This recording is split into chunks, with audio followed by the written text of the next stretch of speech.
Bismillahirrahmanirrahim. Assalamualaikum warahmatullahi wabarakatuh. Waalaikumsalam.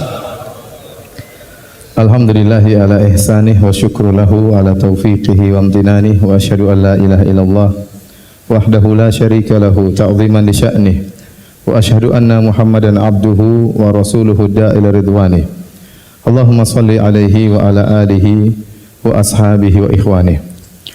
Hadirin dan hadirat yang dirahmati oleh Allah Subhanahu wa taala, puji dan syukur kita panjatkan seagung-agungnya kepada Rabb kita yang Maha Baik, yang Maha Pemurah, yang masih memberikan kita untuk merasakan detik-detik indahnya bulan Ramadan, yang masih memberikan kita kesempatan untuk melantunkan Al-Qur'an, menelaah kitabullah, dan alhamdulillah pada sore hari ini kita dikumpulkan di Masjid Agung Al-Azhar dalam rangka untuk majelis ilmu. Semoga segala kegiatan kita dicatat sebagai pahala di sisi Allah Subhanahu wa taala. Salawat dan salam tercurahkan selalu kepada junjungan kita Nabi Muhammad sallallahu alaihi wasallam dan juga kepada keluarganya serta seluruh sahabat beliau tanpa terkecuali. Kita berkumpul di sini untuk membicarakan suatu ibadah yang sangat agung, yaitu ibadah bertaubat kepada Allah Subhanahu wa taala. Yang ibadah tersebut bukan hanya diperlukan oleh orang-orang yang tenggelam dalam kemaksiatan. Bahkan setiap kita, setiap muslim butuh untuk bertobat kepada Allah Subhanahu wa taala. Jangankan kita, bahkan manusia terbaik Rasulullah sallallahu alaihi wasallam, alladzi qad ghufira lahu ma taqaddama min dzambi wa ma ta'akhkhar, yang telah diampuni dosa-dosa yang telah lalu dan yang akan datang. Beliau berkata, ya ayyuhan nas tubu ilallah, fa wallahi inni astaghfiru ilallah wa atubu ilaih fil yaumi akthar min 70 marrah. Kata beliau, wahai manusia sekalian, bertobatlah kepada Allah. Demi Allah sungguhnya aku beristighfar dan bertobat kepada Allah setiap hari lebih daripada 70 kali. Bahkan dalam sebagian riwayat, sahabat pernah menghitung Nabi, sekali majelis, sekali duduk, Nabi pernah beristighfar 100 kali. Rabbi ghfirli wa tub alayya innaka antat tawwabur rahim. Ya Rabbku, ampunilah aku dan aku bertobat kepada Engkau. Sungguhnya Engkau adalah Maha Penerima taubat dan Maha Pengasih lagi Maha Penyayang. Dihitung oleh sahabat sampai 100 kali. Jika Nabi sallallahu alaihi wasallam yang luar biasa imannya, yang surga tidak akan terbuka kecuali yang mengetuknya Nabi sallallahu alaihi wasallam, bertobat sedemikian itu, bagaimana lagi dengan kita? Maka nanti akan saya jelaskan bahwasanya taubat ya, ini adalah ibadah yang harus dilakukan oleh setiap muslim. Jangan sampai ada yang bertanya, Ustaz, saya kan anak masjid, ngapain saya bertobat? Saya anak masjid, pemuda masjid Al-Azhar, pemuda masjid Rabbanian. Apakah saya harus bertobat? Iya, semua orang harus bertobat kepada Allah Subhanahu wa taala. Sebelum kita menjelaskan tentang kewajiban bertobat, saya ingin menjelaskan tentang keutamaan bertobat. Keutamaan bertobat. Terlalu banyak dalil yang menunjukkan akan keutamaan bertobat, akan agungnya bertobat kepada Allah Subhanahu wa taala. Yang pertama, para hadirin dan hadirat yang dirahmati oleh Allah Subhanahu wa taala, ternyata orang yang sering bertobat itu orang yang dicintai oleh Allah Subhanahu wa taala. Kalau Anda ingin dicintai oleh Allah Subhanahu wa taala, seringlah bertobat kepada Allah Subhanahu wa taala. Al-Imam Ibnu Qayyim rahimahullah pernah berkata, "Laisa sya'nu an tuhib, wa innama sya'nu an tuhab." Bukanlah perkaranya engkau mencintai, tetapi yang lebih penting apakah kau dicintai oleh Allah Subhanahu wa taala. Kita mungkin cinta kepada Allah, tapi apakah cinta kita ternyata dibalas oleh Allah, ataukah cinta kita hanya bertepuk sebelah tangan? Kalau kita ingin dicintai oleh Allah, di antaranya adalah banyak bertobat. Kata Allah Subhanahu wa taala, "Innallaha yuhibbut tawwabin." Sungguhnya Allah mencintai hamba-hambanya yang bertobat. Oleh karenanya hamba-hamba Allah yang sangat beruntung di hari kiamat kelak adalah yang paling banyak beristighfar. Kata Nabi sallallahu alaihi wasallam, "Tuba liman wajada fi sahifatihi istighfaran katsiran." Sungguh beruntung seorang hamba yang dia mendapati dalam catatan amal dia istighfar yang banyak. Beruntung dia. Maka seringlah Anda bertobat kepada Allah Subhanahu wa taala. Ini salah satunya, dengan bertobat kita meraih kecintaan Allah kepada kita. Yang kedua, para hadirin dan hadirat yang dirahmati oleh Allah Subhanahu wa taala. Taubat ternyata salah satu sebab untuk masuk surga. Dan ini adalah keutamaan yang selalu saya renungkan, betapa mulianya, betapa baiknya Tuhan kita. Seharusnya seorang kalau bermaksiat kemudian dia bertobat kepada Allah Subhanahu wa taala, harusnya impas, selesai. 0-0, seperti orang bersalah kepada orang lain, dia minta maaf kemudian selesai. Tetapi tidak demikian. Allah hapuskan dosa-dosanya, Allah kasih bonusnya masuk surga. Jadi ini tidak terjadi pada makhluk. Apakah ada seorang makhluk manusia kemudian kita bersalah sama dia, kemudian kita datang ke rumahnya, kita bilang, ya akhi, ya ukhti, saya punya salah, saya minta maaf sama engkau. Terus dia bilang, ya saya maafkan engkau dan ini mobil hadiah buat kamu. Apa ada seperti itu? Jawabannya enggak mungkin. Tapi Allah tidak demikian. Kalau anda bertobat kepada Allah Subhanahu wa taala, Allah ampuni dosa-dosa anda dan Allah kasih bonus masuk surga. Kata Allah Subhanahu wa taala, ya ayyuhalladzina amanu tubu ila Allahi taubatan nasuha. Asa rabbukum ay yukaffira ankum sayyi'atikum wa yudkhilakum jannatin tajri min tahtihal anhar.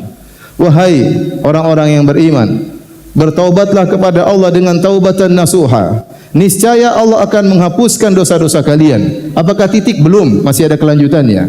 Wa yudkhilakum jannatin tajri min tahtihal anhar. Dan Allah akan masukkan kalian ke dalam surga yang mengalir di bawahnya sungai-sungai. Bayangkan betapa baik Rabb kita, betapa mulianya Rabb kita, betapa karimnya Rabb kita. Seorang bertobat kepada Allah, membangkang kepada Tuhannya, melanggar larangan-larangannya, kemudian dia kembali kepada Allah. Allah ampuni dosa-dosanya, bahkan Allah kasih bonus, Allah masukkan dalam surga Allah Subhanahu wa taala. Di antara keutamaan bertobat kepada Allah Subhanahu wa taala, orang yang bertobat didoakan oleh malaikat. Didoakan oleh malaikat. Alladzina yahmiluna al-arsya wa man hawlahu yusabbihuna bihamdi rabbihim wa yu'minuna bihi wa yastaghfiruna lilladzina amanu Rabbana wasi'ta kulla syai'in rahmatan wa ilma faghfir lilladzina tabu. Malaikat yang mengangkat arsy Allah dan malaikat-malaikat yang ada di sekitar Allah Subhanahu wa taala mendoakan orang-orang yang bertobat. Mereka berkata, Rabbana wasi'ta kulla syai'in rahmatan wa ilma. Ya Rabb kami, sungguhnya ilmumu dan rahmatmu meliputi segala sesuatu. Faghfir lilladzina tabu. Ampunilah orang-orang yang bertobat. Yang doakan bukan manusia lagi, yang doakan para malaikat, bahkan malaikat-malaikat spesial, malaikat-malaikat yang memikul arsy Allah Subhanahu wa taala. Mereka menyempatkan diri untuk mendoakan orang-orang yang bertobat kepada Allah Subhanahu wa taala. Dan masih banyak lagi keutamaan-keutamaan bertobat kepada Allah Subhanahu wa taala. Yang ini semua menunjukkan bahwasanya taubat adalah ibadah yang agung, ibadah yang sangat mulia, ibadah yang sangat dicintai oleh Allah Subhanahu wa ta'ala. Karenanya, ya, Allah mentakdirkan manusia memiliki sifat untuk berdosa. Sifat tersebut sudah bawaan dari sananya. Bagaimanapun dia berusaha untuk bertakwa kepada Allah, pasti suatu saat dia akan menyimpang. Kata Nabi SAW, istaqimu walan tuhsuh. Istiqomalah kalian dan kalian tidak akan mampu, kata Nabi SAW. Dalam ayat kata Allah, wa ya qaumi istaghfiru rabbakum tsumma tubu ilaih. Ya. Wahai manusia sekalian, ya, beristiqomalah kalian. Namun karena kalian tidak mampu untuk istiqomah selamanya, maka jangan lupa sertakan dengan bertobat kepada Allah Subhanahu wa taala. Waktu Nabi SAW berkata kepada salah seorang sahabat, kata Nabi SAW, ittaqillaha haitsu ma kunt. Bertakwalah engkau kepada Allah, ya, dimanapun engkau berada dan kapanpun. Setelah itu kata Nabi SAW, wa atbi'is sayyi'atal hasanah. Setelah itu kalau kau melakukan keburukan, maka sertakanlah dengan kebaikan. Kenapa? Karena seorang bagaimanapun dia berusaha untuk bertakwa semaksimal mungkin, pasti ada suatu saat dia akan bersalah, pasti ada suatu saat dia akan menyimpang, dan saat itu dia harus kembali kepada Allah Subhanahu wa taala. Jadi sifat berdosa adalah sifat yang menyertai seorang manusia. Dan dalam hadis kata Nabi sallallahu alaihi wasallam, kullu bani Adam khata. Seluruh anak Adam khata. Khata itu sifat mubalaghah yang menunjukkan sering berdosa. Seluruh anak Adam sering berdosa, ya. Kemudian kata Nabi, wa khairul khatta'ina at-tawwabun, dan sebaik-baik hamba yang sering berdosa adalah yang sering bertobat kepada Allah Subhanahu wa taala. Dalam hadis qudsi Allah berfirman, ya ibadi innakum tukhti'una bil-laili wan nahar. Wahai hamba-hambaku, kalian senantiasa berbuat dosa siang dan malam. Ya. Kalau seorang berdosa, itu sifat manusiawi. Yang celaka kalau dia tidak bertobat kepada Allah Subhanahu wa taala, itu yang celaka. Tapi kalau dia kembali kepada Allah Subhanahu wa taala, dia menjadi mulia di sisi Allah Subhanahu wa taala. Karenanya dalam satu hadis Rasulullah SAW menjelaskan, seandainya manusia tidak berdosa, tidak bersalah, Allah akan musnahkan mereka. Dalam Sahih Muslim kata Nabi SAW, "Lau lam tuznibu la dhahaballahu bikum." Kalau kalian tidak bersalah, tidak berdosa, niscaya Allah akan memusnahkan kalian. Tsumma jaa'a biqaumin yuznibun. Lantas Allah akan datangkan makhluk yang baru, manusia-manusia yang baru yang mereka berdosa.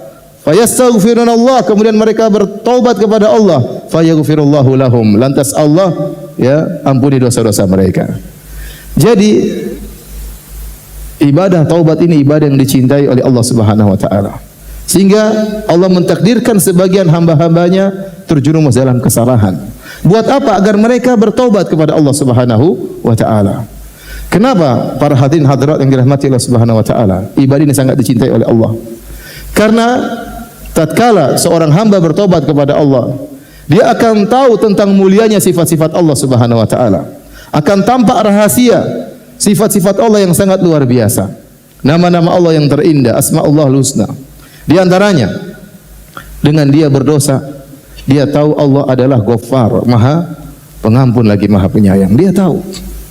Kalau dia tidak berdosa, dia tidak mengerti tentang makna Al-Ghaffar, Allah Maha Pengampun. Dengan dia berdosa, dia tahu bahwasanya Allah Ar-Rahim, sangat penyayang, lebih sayang daripada seorang ibu terhadap anaknya. Lebih sayang daripada seorang ibu terhadap anaknya. Seorang hamba mungkin bersalah kepada ibunya, mungkin bersalah kepada orang tuanya. Dia minta maaf, orang tuanya tidak maafkan. Terkadang demikian. Terkadang demikian orang tuanya tidak maafkan. Tapi kalau dia minta maaf kepada Allah, dosanya sebesar apapun, sebanyak apapun, Allah akan ampuni. Ini bukti bahwasanya Allah lebih sayang kepada hambanya daripada orang tua terhadap anaknya, daripada seorang ibu terhadap putranya. Kata Nabi sallallahu alaihi wasallam, "Lallahu arham bi ibadihi min hadhihi bi waladiha." Allah lebih sayang kepada hambanya daripada seorang ibu terhadap anaknya. Nabi mengucapkan hadis ini kapan? Tatkala ada seorang ibu yang kehilangan putranya dalam peperangan, maka dia pun menangis, mencari-cari mana putranya yang hilang. Tiba-tiba setelah dia kehilangan putranya, dia pun mendapati putranya, segera dia dekap, lalu dia susui putranya tersebut, masih bayi. Ini adalah bentuk rasa cinta yang terbesar yang ada di alam semesta. Kasih sayang terbesar di alam semesta adalah kasih sayang seorang ibu terhadap anaknya. Terlebih-lebih lagi dalam kondisi demikian, sang ibu baru saja kehilangan anaknya. Dia cari ke sana ke sini tidak dia temukan, betapa sedihnya. Kemudian tatkala dia temukan anaknya, dia peluk, luar biasa rasa cinta tersebut, kasih sayang tersebut. Saat Nabi melihat kondisi ini, Nabi ingin jelaskan kepada para sahabat, di depan para sahabat. Kata Nabi, tidakkah kalian lihat wanita ini? Apakah wanita ini akan melemparkan anaknya di api? Kata mereka, tentu tidak ya Rasulullah.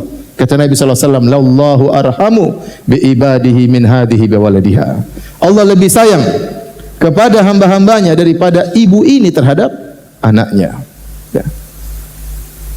Dan antum bayangkan makna ini. Kalau kita sebagai orang tua, anak kita bersalah, nakal, kita tegur dia membangkang. Ya, dia nakal, mungkin kita sudah jewer, dia masih saja membangkang. Kita sudah pukul, dia masih aja membangkang, masih nakal. Kemudian dia kabur dari rumah. Gimana perasaan kita? Kasihan. Kasihan. Kita ingin dia kembali.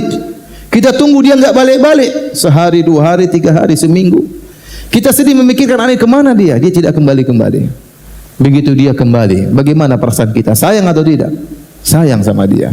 Demikian kira-kira walillahil matsalul a'la. Dan perumpamaan kepada Allah lebih tinggi.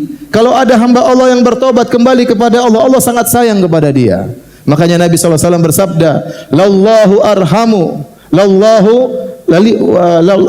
lallahu asyaddu farahan bi abdihi hina yatubu ilaihi min ahadikum ala rahilatihi kana bi ardin falatin fanfalatat minhu." Kata Nabi SAW, sungguhnya Allah lebih gembira dengan tobatnya seorang hamba kepada Allah daripada salah seorang dari kalian. Dia dengan membawa tunggangannya di padang pasir. Fanfalatat minhu, tiba-tiba ontanya tersebut, tunggangannya tadi kabur. Wa alaiha ta'amuhu wa syarabuhu. Ternyata di ontanya tersebut bekalnya seluruhnya di situ. Makanannya, minumannya di situ. Dia sudah putus asa. Fa ayisa min rahilatihi. Dia pun putus asa dari tunggangannya tadi. Fa dhahaba ila dhilli tahti syajarah. Maka dia pun pergi ke bawah sebuah pohon. Fattaja'a tahta dhilli syajarah. Kemudian dia berbaring di bawah naungan sebuah pohon. Dia menunggu kematiannya.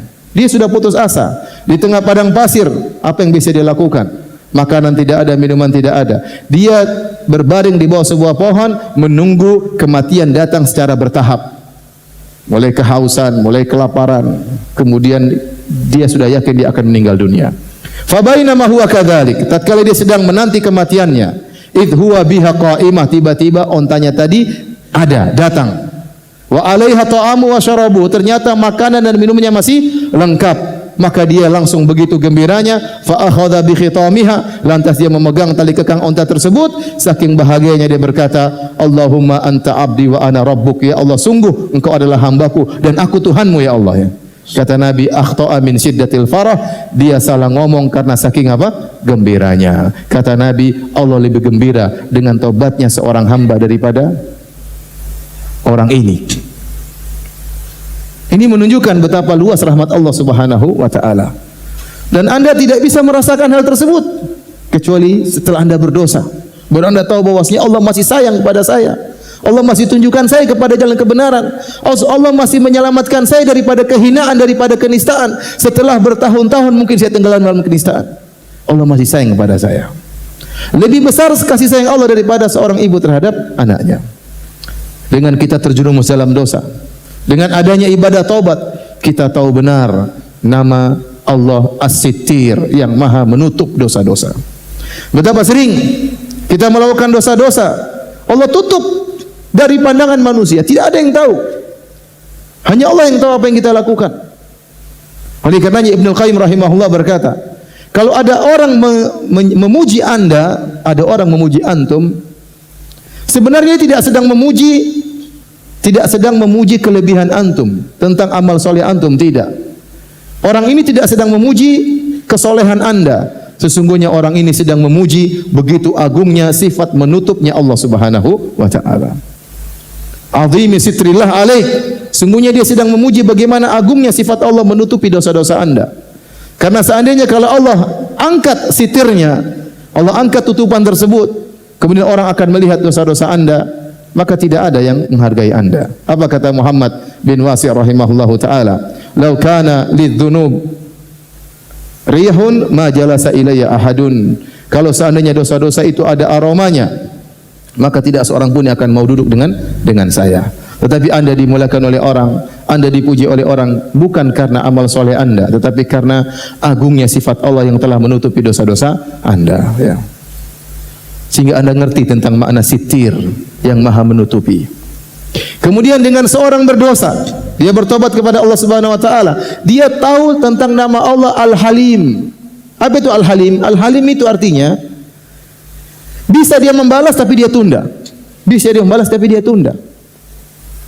Itu namanya Halim, seorang yang halim. Dia bisa balas tapi dia tunda. Dia maafkan, nanti saja. Dia maafkan. Betapa sering kita melakukan maksiat tatkala di hadapan banyak orang, terlebih-lebih tatkala bersendirian. Allah bisa saja mencabut nyawa kita tatkala itu. Tapi Allah tidak cabut. Allah tidak cabut. Allah sayang sama kita, masih diberi kesempatan untuk bertobat kepada Allah Subhanahu wa taala. Kita lihat banyak orang yang sedang joget-joget tahu-tahu meninggal dunia. Ya, sedang nyanyi-nyanyi tahu-tahu meninggal dunia. Yang sedang berzina tahu-tahu meninggal dunia. Banyak orang seperti itu, banyak. Waliyadzubillah.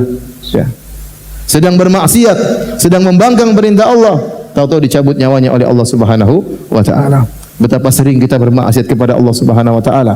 Tidak ada yang lihat dan Allah tidak cabut nyawa kita. Allah Al-Halim yang Maha menunda siksaan, padahal Allah mampu untuk segera membalas kapan saja Allah kehendaki. Tujuannya apa? Agar Anda kembali kepada Allah Subhanahu wa taala. Kemudian dengan bertobat kita tahu nama Allah At-Tawwab. Apa itu At-Tawwab?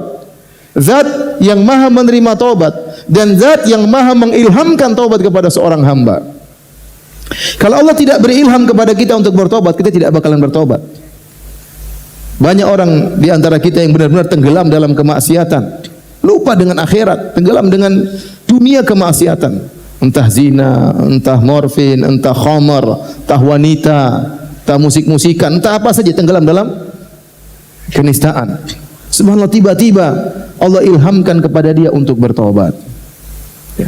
Makanya Allah berfirman, "Tsumma taba 'alaihim liyatubu." Kemudian Allah mengilhamkan taubat kepada mereka agar mereka bertobat.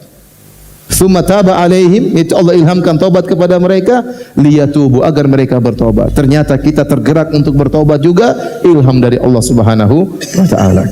Ini semua adalah hikmah dari seorang terjerumus dalam dosa, dari ibadah taubat kepada Allah Subhanahu wa taala. Dan yang terakhir di antara hikmah dari kita terjerumus dalam dosa, yaitu bahwasanya tatkala kita ingat dosa-dosa kita, maka kita tidak merasa tinggi, kita tidak pernah merasa ujub. Sekarang mungkin alhamdulillah Allah telah selamatkan kita dari jurang kenistaan, Allah selamatkan kita dari kemaksiatan. Kita tidak menjadi angkuh setelah itu. Kita ingat kita pernah dulu bermaksiat kepada Allah Subhanahu wa taala. Allah tutup aib-aib kita. Kita ingat dulu kita pernah berlezat-lezatan dalam kemaksiatan. Orang beriman harusnya kalau bermaksiat dia benci, hatinya gelisah tatkala dia bermaksiat, hatinya berontak. Tapi sebagian kita tatkala bermaksiat bukan hatinya berontak, dia benar-benar berlezat-lezat. Kata Ibnul Qayyim, orang seperti ini butuh dua taubat. Taubat kepada dosanya, taubat kepada berlezat-lezat tatkala sedang bermaksiat. Ya. Jadi dengan kita mengingat hal ini, kita tidak akan ujub. Karena sebagian orang tatkala dia beramal soleh, dia lihat saudara-saudaranya mungkin yang bermaksiat, kemudian dia menghinakan, dia merendahkan, dia merasa dirinya tinggi. Jangan ya akhi, kasihan mereka, doakan mereka. Sebagian kita juga dulu pernah seperti mereka. Sayangi mereka, tarik tangan mereka, ajak mereka untuk mengaji, ajak mereka untuk kembali kepada Allah Subhanahu wa taala. Jangan buat mereka putus asa. Tebarkan rahmat Allah, sampaikan luasnya rahmat Allah Subhanahu wa taala, agar mereka bertobat dan kembali kepada Allah Subhanahu wa taala. Para hadirin dan hadirat yang dirahmati oleh Allah Subhanahu wa taala, maka pada kesempatan kali ini agar kita semangat untuk bertobat kepada Allah Subhanahu wa taala, saya ingin jelaskan bahwasanya taubat itu bukan hanya untuk orang-orang yang pendosa, bukan. Bahkan orang yang saleh juga harus bertobat kepada Allah Subhanahu wa taala. Ada tiga hal yang membuat seorang harus bertobat kepada Allah Subhanahu wa taala. Yang pertama, tentunya dosa-dosa. Yang kedua, kurang bersyukur kepada Allah Subhanahu wa taala. Yang ketiga, kurang beribadah sebagaimana yang dituntut oleh Allah Subhanahu wa taala. Ini tiga perkara yang diisyaratkan oleh Ibnul Qayyim rahimahullah dalam kitabnya Madarijus Salikin. Yang pertama, karena dosa-dosa. Siapa di antara kita yang tidak ada dosanya? Contoh dosa yang tersebar, yang kita semua melakukannya, tapi kita remehkan, kita anggap biasa, kita ulang-ulang. Tapi Allah suruh bertobat dari dosa tersebut. Dosa tersebut adalah mengumbar pandangan. Allah sebutkan dalam surat An-Nur. Dan surat tersebut surat Madaniyah, bukan surat Makkiyah. Surat Madaniyah itu turun setelah Nabi berhijrah. Yang diajak berbicara oleh Allah adalah para sahabat yang mulia, orang-orang yang soleh. Berbeda tatkala fase Makkiyah. Surat Makkiyah turun biasanya konteksnya kepada orang musyrikin Arab yang kafir, yang mengingkari hari kebangkitan. Ini surat An-Nur. Dalam surat tersebut Allah mengatakan, "Qul lil mu'minina yaghuddu min absarihim wa yahfadhu furuhajahum wa yahfadhu furujahum dzalika azka lahum innallaha khabirum bima yasnaun wa qul lil mu'minati yaghdudna min absarihinna wa yahfadna furujahun. Katakanlah kepada lelaki-lelaki beriman yang Allah panggil orang-orang beriman agar mereka menundukkan sebagian pandangan mereka dan agar mereka menjaga kemaluan mereka, itu lebih suci bagi mereka. Sungguhnya Allah khabirum bima yasnaun, Allah Maha mengetahui apa yang mereka lakukan. Lirikan mata mereka Allah tahu. Ya alamu khainatal a'yun, Allah mengetahui pengkhianatan lirikan mata. Jangankan lirikan mata, kata Allah, wa ma tukhfi sudur, apa yang disembunyikan dalam dada manusia Allah tahu. Jadi yakinlah, kalau Anda melirik wanita yang haram untuk dilihat, melihat aurat wanita yang tersingkap, Anda sengaja melihat, maka Allah catat langsung. Jangankan lirikan mata, yang terbetik dalam hati pun Allah catat. Anda dengki, Allah catat. Anda hasad, Allah catat. Suudzon, Anda sombong, dicatat oleh Allah Subhanahu wa taala. Bagaimana lagi dengan gerakan yang terlihat, gerakan lirikan mata. Di akhir ayat kata Allah Subhanahu wa taala, "Wa tubu ila Allahi jami'an ayyuhal mu'minun la'allakum tuflihun." Maka hendaknya kalian seluruhnya bertobat kepada Allah, wahai orang yang beriman, semoga kalian beruntung. Kata Syekh Ibnu Utsaimin rahimahullah, ini ayat menunjukkan wajibnya seorang bertobat dari mengumbar pandangan. Sekarang siapa di antara kita yang bisa selamat dari dosa ini? Selama punya HP ya pasti maksiat. Di jalan-jalan kita lihat maksiat. Iklan HP, HP-nya kecil, ceweknya gede. Iklan apa lagi? Iklan minuman, minumannya kecil, ceweknya apa? Gede. Semuanya cewek sekarang. Kita nggak lihat ya pasti lihat. Ya. Kalau naik busway atau naik kendaraan umum, suruh tundukkan pandangan. Tundukkan ke bawah lebih parah daripada ke depan parah, bawah lebih parah. Astagfirullah, astagfirullah, lama-lama alhamdulillah. Siapa yang bisa menghindarkan dari dosa pandangan? Lihat HP sekarang, menonton ceramah YouTube nih, mau cari Ustadz Firanda YouTube. Sampingnya cewek-cewek. Kanan kiri kan, astagfirullah, alhamdulillah, astagfirullah, alhamdulillah. Subhanallah, benar. Kalau dulu orang bilang, kalau ingin selamat dari dosa jangan keluar rumah, dalam rumah saja selamat. Sekarang tidak, dalam rumah lebih bahaya. Berteman dengan HP, selama internet jalan, sudah lihat macam-macam. Ya. Terus kita tidak mau bertobat. Wong dosa pandangan saja banyak, kita lihat tiap hari. Bulan Ramadan kita bermaksiat, pahala puasa kita kena roaming gara-gara kita melihat hal tersebut. Terkadang roaming lokal, terkadang roaming internasional, tergantung apa yang kita lihat. Belum kita bicara tentang dosa yang lain, dosa yang berkaitan dengan telinga. Kita mendengar ghibah, namimah, kita mendengar adu domba, kita ikut menyebarkan berita yang mengadu domba, kita menyebarkan berita yang buat orang berprasangka buruk, kita ikut menyebarkan hoaks, dusta. Di bulan Ramadan ikut-ikutan. Belum lisan yang kita bicarakan, termasuk yang kita tulis, yang kita komentar. Betapa banyak kita komentar di media sosial. Kita maki-maki, kita tuduh-tuduh, ini semua dosa. Setelah itu mungkin kita delete, tapi malaikat sudah mencatat, terlanjur dicatat malaikat. Mau diapain? Itu bukan dosa, itu dosa. Belum berkaitan dengan hati. Suudzon, merendahkan orang lain, sombong, angkuh. Karena ada kesombongan kita merendahkan orang lain, tidak menghargai orang lain. Siapa sih dia? Itu merendahkan. Itu dosa. La yadkhulul jannata man kana fi qalbihi mithqalu dzarratin min kibr. Tidak masuk surga orang dalam hatinya ada kesombongan meskipun sebesar zarrah. Jadi untuk satu poin saja, untuk wajib bertobat kita sudah melakukannya. Ini yang pertama, maksiat. Yang kedua, hal yang membuat kita wajib untuk bertobat adalah ternyata nikmat-nikmat yang Allah berikan kepada kita ini harus kita syukuri. Harus kita syukuri. Dan ternyata memang kita kurang bersyukur kepada Allah Subhanahu wa taala. Namun Allah Maha Pengampun. Makanya Allah Subhanahu wa taala berfirman, "Wa in ta'uddu nikmatallahi la tuhsuha. Innal insana ladzalumun kafar." Kata Allah, kalau kalian menghitung nikmat-nikmat yang Allah berikan kepada kalian, kalian tidak bakalan mampu. Nikmat terlalu banyak ya akhi, banyak. Sampai seorang ulama mengatakan, kalau Anda ingin tahu nikmat Allah, sekali-sekali Anda bangun di malam hari, kemudian atau di pagi hari, baru bangun tidur, tutup mata Anda, kemudian masuk ke toilet, cari mana odol, mana apa, sikat gigi, coba jangan melihat, biar Anda tahu nikmat mata itu luar biasa. Anda bangun kemudian cari, ternyata Anda sikat gigi ternyata pakai alat cukur. Bagaimana? Nikmat pandangan luar biasa kita gunakan untuk maksiat. Kita kurang bersyukur kepada Allah dengan nikmat yang begitu banyak. Makanya Allah akhiri ayat tersebut dengan mengatakan innal insana ladzalumun kafar. Sungguhnya manusia suka menzalimi diri mereka sendiri dan suka ingkar kepada nikmat Allah Subhanahu wa taala. Manusia apa sifatnya? Kata Allah innal insana lirabbih lakanud. Manusia itu suka mengeluh. Kata Hasan Al-Basri, yazkurul masaib wa yansa ni'am. Yang dia ingat-ingat musibah-musibah yang menimpanya. Sementara nikmat-nikmat dia lupakan.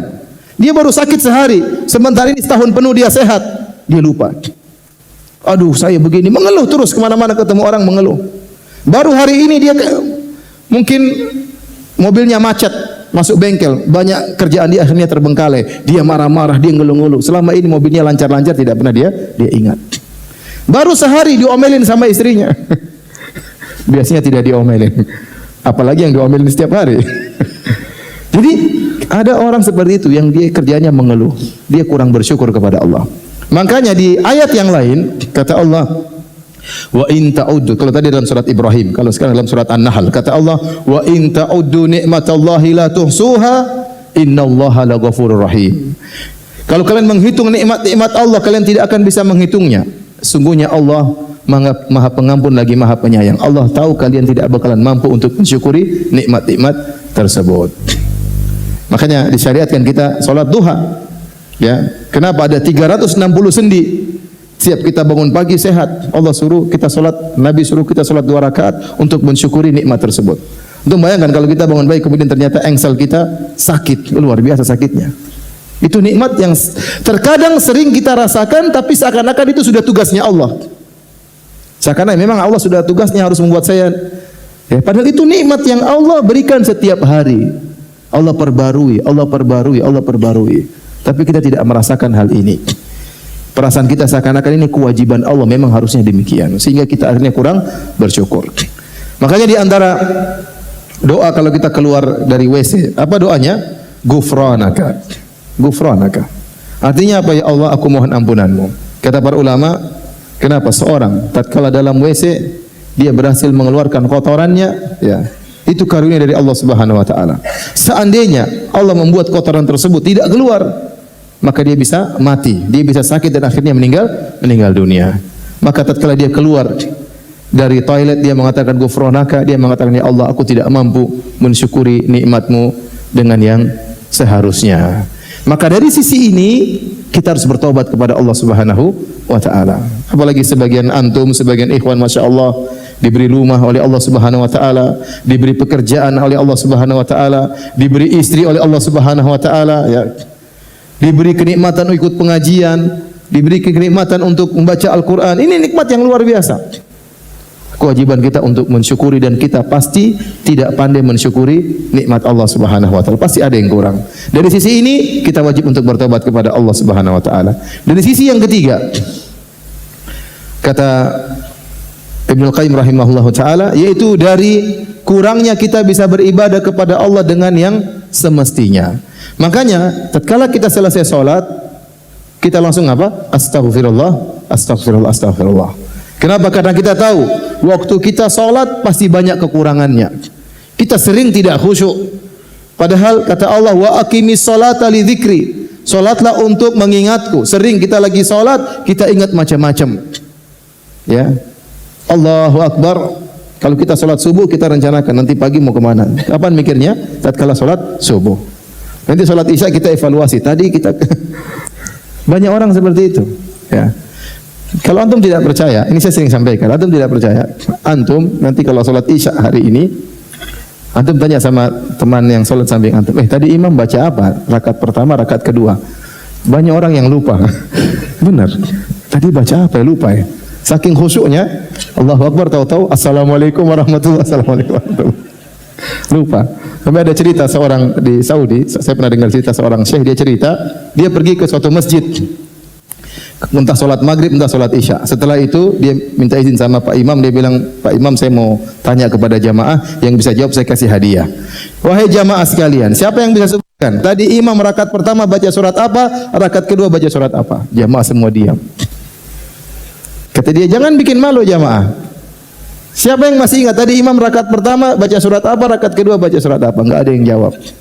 Akhirnya ada anak kecil angkat tangan. Saya. Oh, sini. Bikin malu, kasih malu om-om itu. Mereka tidak tahu jawab. Kamu ayo sebutkan apa jawabannya. Rakaat pertama apa? Rakaat pertama Al-Fatihah. Rakaat kedua Al-Fatihah. Ternyata benar ya, dua-duanya Al-Fatihah. Jadi ini bukti bahwasanya kita sering lupa tatkala sedang salat. Ya. Kita ingat barang hilang tatkala sedang salat dan ada setan yang mengingatkan kita. Ya. Kita ingat utang belum kita tagih tatkala kapan? Tatkala salat. Maka pantas ketika salat selesai langsung yang kita buka dengan apa? Astagfirullah, astagfirullah, astagfirullah.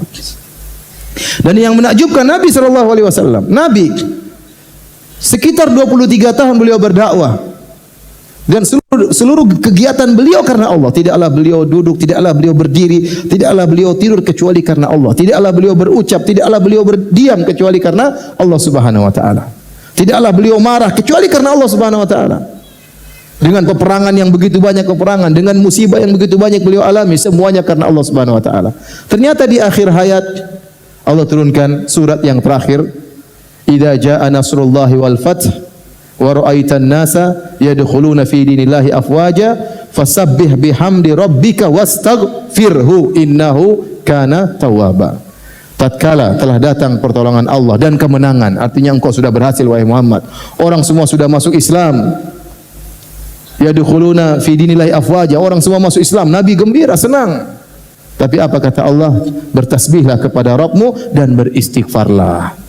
Di akhir hayat Nabi, sementara Nabi sudah begitu berhasil, Allah masih suruh Nabi untuk beristighfar. Maka setelah itu Rasulullah SAW kalau sujud atau ruku, beliau berdoa, Subhanakallahumma Rabbana wa bihamdika Allahumma ghufirli. Beliau beristighfar dalam ruku dan sujud beliau. Maksudnya apa? Dari sisi ini, ya, kita sadar bahwasanya ibadah kita ini sangat kurang.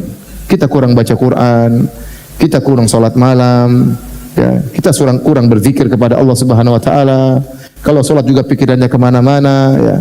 Kalau berzikir pikirannya kemana-mana. Kita kurang mengagungkan Allah sebagaimana mestinya. Dari sisi ini pun kita harus bertobat kepada Allah Subhanahu wa taala. Dari sini kita sadar para hadirin dan hadirat bahwasanya kewajiban taubat itu bukan cuma orang-orang yang berdosa saja. Bahkan kita seluruhnya, siapapun dia, apakah dia ustadz, apakah dia ulama, bahkan Nabi saja bertobat kepada Allah Subhanahu wa taala, apalagi orang-orang yang selain mereka di bawah mereka. Masih ada waktu kah? Masih. Baik, terakhir karena waktu kita sampai jam 5, saya ingin menyampaikan tentang luasnya rahmat Allah Subhanahu wa taala. Bahwasanya Allah itu Maha Pengampun, Maha Penyayang. Cukup tadi saya sebutkan, Allahu ya arhamu bi ibadihi min hadhi bi waladiha. Allah lebih sayang kepada hamba-hambanya daripada seorang ibu terhadap anaknya. Betapapun besar maksiat yang kita lakukan, maka Allah akan Maha mengampuni. Di antara nama-nama Allah, Ghaffar, Ghafur, Ghafir. 3 nama ini, Ghaffar, Ghafur dan Ghafir. Ghafiri dzambi, ya. Ini menunjukkan bahwasanya Allah Subhanahu wa taala Maha mengampuni dosa. Sebanyak apapun dosa tersebut, bervariasi dosa tersebut, berulang-ulang dosa tersebut, enggak ada masalah bagi Allah. Sebanyak apapun dilakukan, ya, sebesar apapun dosa tersebut, berulang-ulang pun ringan bagi Allah untuk mengampuni. Jika seorang hamba kembali kepada Allah Subhanahu wa taala.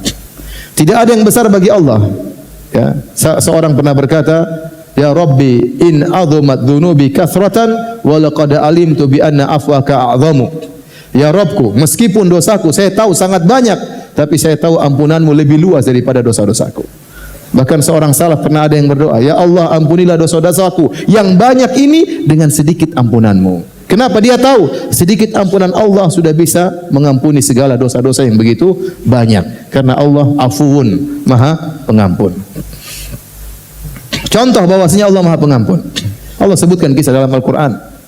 Kisah Ashabul Ukhdud. Raja yang kemudian dia murka, lantas dia membakar hidup-hidup orang-orang beriman, mukminin maupun mukminat, lelaki maupun wanita, orang tua maupun anak kecil, ya, dewasa, masih remaja, semuanya dia bakar ribuan orang. Kemudian apa? Wahum 'alaiha qu'ud, sambil duduk nongkrong menyaksikan mereka disiksa dalam kondisi senang, nonton orang-orang disiksa, dibakar hidup-hidup. Yang dibunuh adalah orang-orang beriman. Allah Subhanahu wa taala sebutkan, innal ladzina fatanul mu'minina wal mu'minat. Sungguhnya orang-orang yang telah membakar hidup-hidup kaum mukminin kaum mukminat. Menurut logika kita mungkin orang ini bagaimana bisa diampuni oleh Allah Subhanahu wa taala? Kalau ada orang membakar kiai, dibakar hidup-hidup, kita bilang apa? Wah, ini orang memang di neraka jahanam paling bawah. Kiai berdakwah kepada jalan Allah, hafal Quran, hafal hadis, tiap hari ceramah, dibakar hidup-hidup. Ini orang bakalan masuk neraka paling bawah. Ternyata orang ini bukan cuma membakar satu orang, dia bakar ribuan orang. Anak kecil dia bakar, orang tua, laki-laki, perempuan. Apakah mereka masih mungkin diterima taubatnya? Jawabannya iya. Kata Allah, innal ladzina fatanul mu'minina wal mu'minat tsumma lam yatubu falahum adzabu jahannam wa lahum adzabul hariq. Sungguhnya orang-orang yang telah membakar kaum mukminin kaum mukminat, kemudian mereka tidak bertobat, bagi mereka adab yang pedih, bagi mereka adab yang membakar. Jadi Allah kasih syarat, kalau mereka tidak bertobat baru dibakar oleh Allah Subhanahu wa taala. Berarti apa? Kalau mereka bertobat diterima atau tidak? Diterima oleh Allah Subhanahu wa taala. Makanya Hasan Al-Basri tatkala membaca ayat ini dia berkata, "Unzuru ila karamillah." Lihatlah kepada mulianya dan baiknya Allah. Qatalu awliya Allah, mereka telah membunuh wali-wali Allah, namun Allah masih menyuruh mereka, menganjurkan mereka untuk bertobat kepada Allah Subhanahu wa taala. Contoh lagi, Fir'aun ngaku sebagai Tuhan. Tidak ada manusia paling brengsek dan kurang ajar seperti apa? Fir'aun, ya. Nggak usah jauh-jauh. Anda misalnya bos, Anda yang bikin perusahaan, Anda punya anak buah banyak. Terus ada anak yang Anda rawat sampai kemudian dia besar, tahu-tahu dia mengaku saya yang bos. Mungkin Anda ambil pistol tembak orang ini. Sembarang aja. Kalau tidak Anda pukul lah. Kurang ajar, enggak tahu diri, enggak beradab, ya. Ini Fir'aun yang Allah ciptakan dia dari masih kecil, masih ingusan, kemudian tumbuh berkembang. Setelah dia dewasa dia mengatakan dia Tuhan alam semesta. Tapi apakah Allah kirim petir halilintar bakar dia? Tidak. Allah masih kirim nabi yang mulia, bahkan bukan cuma satu nabi, dua nabi, Nabi Musa dan Harun. Dan Allah berkata, faqula lahu qawlan layyinan, sampaikanlah kepada Fir'aun dengan kata-kata yang lembut, la'allahu yatadzakkaru aw yakhsha. Siapa tahu dia ingat, siapa tahu dia takut, siapa tahu dia sadar. Maha baik Allah Subhanahu wa taala. Saya tanya sama antum, seandainya Fir'aun bertobat, diampuni oleh Allah atau tidak? Diampuni. Padahal kurang ajar seperti itu. Ngaku sebagai Tuhan. Tidak ada yang lebih kurang ajar daripada Fir'aun. Ya. Tetapi ternyata dia tidak bertobat kepada Allah Subhanahu wa taala. Tapi seandainya dia bertobat, Allah akan terima tobatnya. Contoh lagi, para penyihir Fir'aun. Yang didatangkan oleh Fir'aun, puluhan penyihir untuk berduel melawan Nabi Musa alaihissalam. Bayangkan, datang pekerjaan mereka, profesi mereka adalah penyihir. Syirik, dosa yang tidak mungkin diampuni oleh Allah Subhanahu wa taala. Cari nafkah dengan menjadi penyihir. Cari nafkah dengan syirik. Datang untuk menantang Rasul Allah, Tuhan, utusan Allah Subhanahu wa taala. Kemudian tatkala berduel dengan Nabi Musa, puluhan tahun mereka adalah penyihir. Tiba-tiba mereka kalah dan tiba-tiba mereka sadar bahwasanya Nabi Musa adalah seorang Rasul. Lantas mereka bertobat, mereka beriman cuma sebentar. Kemudian mereka dibunuh oleh Fir'aun. Ternyata mereka masuk surga. Bayangkan, kekufuran yang selama puluhan tahun tersebut dihapuskan dengan iman yang hanya sebentar. Menunjukkan Allah Maha penerima taubat. Kisah lagi dalam hadis, kisah pembunuh 100 nyawa. Setelah dia membunuh 99 nyawa, dia mencari orang yang paling alim. Ternyata dia ditunjukkan kepada orang yang ahli ibadah. Maka dia bertanya, wahai ahli ibadah, saya sudah membunuh 99 orang. Apakah masih mungkin Allah mengampuni saya? Kata ahli ibadah ini, enggak mungkin. Kenapa ahli ibadah ini berfatwa dengan perasaan, bukan dengan dalil? Dan banyak orang seperti itu, berfatwa pakai apa? Perasaan, pakai logika, pakai akal. Tidak, Anda kalau berfatwa harus dengan apa? Dalil. Maka dia bilang kau tidak mungkin diampuni. Maka orang ini pun ngamuk, ahli ibadah terus dipenggal lagi. Jadilah 100 orang. Coba bayangkan orang ini jahatnya luar biasa. Ustaz, saya mau tanya Ustaz. Haram atau tidak Ustaz? Haram atau tidak? Ya enggak, nanti saya pikir dulu lah. Bila haram dipenggal kepalanya ya. Kira-kira orang itu seperti itu. Ternyata dia ketemu dengan orang berilmu, maka orang berilmu tersebut mengatakan kau masih bisa diampuni. Dengan syarat pergilah ke kampung lain, beribadahlah kepada Allah dengan orang-orang kampung di situ. Ini isyarat bahwasanya kalau bertobat harus meninggalkan masa lalu, meninggalkan komunitas yang membawa dia kepada kemaksiatan, meninggalkan sebab-sebab yang bisa menggiring dia kembali kepada kemaksiatan. Kemudian dia pergi kepada kampung tersebut, dia meninggal di tengah jalan, belum sempat salat, belum sempat ibadah, ternyata dimasukkan oleh Allah dalam surga. Ya. Masih ada satu lagi. Ya. Kisah tentang dua orang yang bersahabat dari orang-orang terdahulu. Yang satu tukang maksiat, yang satu tukang ibadah. Setiap tukang ibadah ketemu dengan tukang maksiat, dia tegur, ya hadza aqsir, wahai berhenti, fulan berhentilah dari maksiatmu. Dia bernahi mungkar. Tapi tukang maksiat cuek aja. Kemudian kalau ketemu lagi ditegur lagi, wahai hadza aqsir, wahai fulan berhentilah dari maksiatmu. Tapi dia cuek lagi. Terus sampai satu hari pelaku maksiat ini melakukan dosa yang luar biasa. Maka akhirnya saudaranya tadi tegur, ya hadza aqsir, wahai fulan berhentilah dari maksiatmu. Ternyata pelaku maksiat ini bantah dengan perkataan yang sangat menjengkelkan. Dia berkata, ya, da'ni wa rabbi, tinggalkan aku dengan Tuhanku, ngapain kau ikut-ikut campur urusanku? Abu'ifta alayya raqiba, apakah Allah mengutus kamu untuk ngawasi aku? Kenapa tiap hari negur-negur saya? Kira-kira begitulah. Tinggalkan saya dengan Tuhan, kenapa kau urusan dengan saya? Apa kau diutus oleh Tuhan untuk mengurusiku, untuk ngawasi aku? Subhanallah, ini perkataan salah dari tukang maksiat ini, salah ngomong begitu. Salah. Gara-gara dia ngomong salah seperti tersebut, akhirnya orang yang taat ini emosi. Waktu dia emosi, kemudian dia berkata, lan yaghfirallahu lak, Allah tidak akan ampuni engkau. Dia ambil kesimpulan, Allah tidak akan mengampuni apa? Engkau. Maka kemudian Allah mencabut nyawa kedua orang ini. Lalu Allah murka, Allah berkata, man dzalladzi yata'ala alayya alla aghfira li fulan, siapa yang berani-berani bersumpah aku tidak mengampuni si fulan? Qad ghafartu lahu wa ahbatu amalak, aku telah ampuni dosa tadi, hamba tadi pelaku maksiat, dan aku gugurkan kebaikan-kebaikanmu yang tadi bersumpah Allah aku tidak akan mengampuni dia. Bayangkan, kata Abu Hurairah, takallama bi kalimatin au baqat dunyahu wa ukhrahu. Orang ini, orang taat tadi mengucapkan satu kalimat yang dia tidak pikir-pikir, pakai perasaan, pakai emosi, telah menghabiskan, membinasakan dunianya dan akhiratnya. Jadi seorang tatkala bermaksiat segera kembali kepada Allah Subhanahu wa taala dan dengan penuh husnudzan kepada Allah Subhanahu wa taala, bahwasanya Allah Maha Pengampun lagi Maha Penyayang. Tidak ada yang menghalangi dia dari Allah Subhanahu wa taala. Kalau kita berbuat salah kepada manusia, sering kali manusia tidak maafkan kita. Tapi kalau Allah Subhanahu wa taala pasti mengampuni, dengan syarat Anda benar-benar bertobat kepada Allah Subhanahu wa taala, ya. Dan terakhir, masih ada satu lagi. Masih ada waktu? Kisah disebutkan oleh Ibnu Katsir dalam Al-Bidayah wan Nihayah tentang seorang yang luar biasa suka menumpahkan darah, namanya Al-Hajjaj bin Yusuf Ats-Tsaqafi, yang dia hidup di zaman sahabat. Dia bunuh Sa'id bin Jubair, dia bunuh, bahkan dia mengancam bunuh sahabat. Orang banyak sekali dia bunuh, suka numpahkan darah. Ya, sampai semua orang ya, melaknat dia.